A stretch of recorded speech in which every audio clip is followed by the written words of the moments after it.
Dick Hines was on noon show already. I'm just a happy roving cowboy. I asked him to get, I think I asked him or he asked me, I don't know. Anyway, I had to audition. So I passed the audition, and then we were on the noon show. It was Dick Hines, and I think Del Remick came in later than too. They named a band called the Rhythm Riders.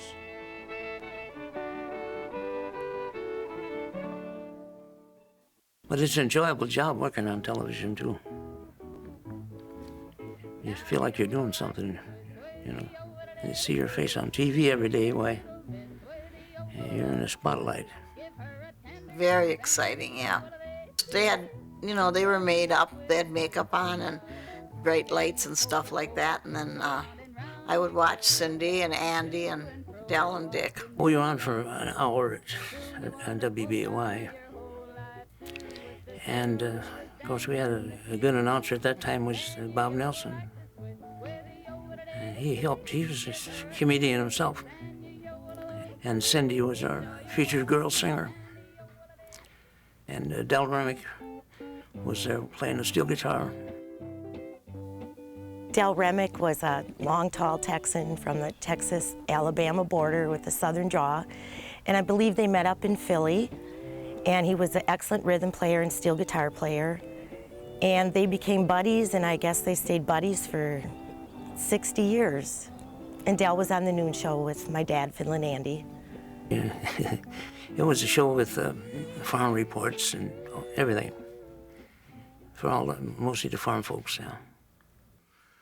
Well, it was one of hundreds of shows across the country.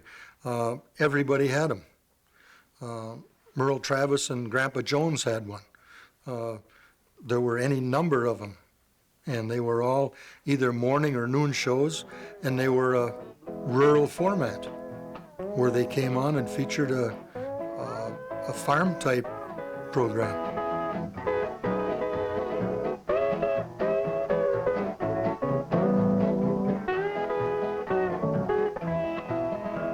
I ain't got a dime just to spend in life.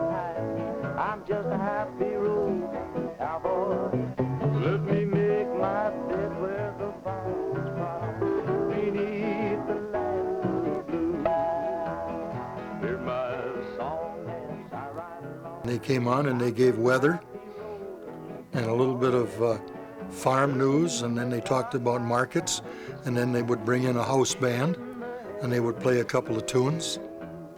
Yeah, I remember watching him on TV on the noon show. I must have been 4, 5 years old. And one time I got to go down to the station and ride the big Massey Ferguson tractor out for the commercial, and that was quite a thrill for a little 4-year-old. We had a lot of sponsors. Purina was the big one. I was on the Purina section all the time, featured. He'd dress up like a chicken and do the Purina feed commercial. Everybody bet he wouldn't get in that chicken uniform, and he did. And he'd dress up like a woman and pantomime, a good man is hard to find, or pink shoelaces. He got a lot of mail response from Seymour, Shawano, all over. Well, a-hiya, gang.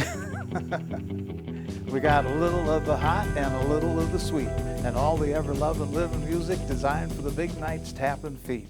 The kind of music you like to hear, we're going to spin out for you just the way you like to hear it, 'cause we got the wax with the sax appeal.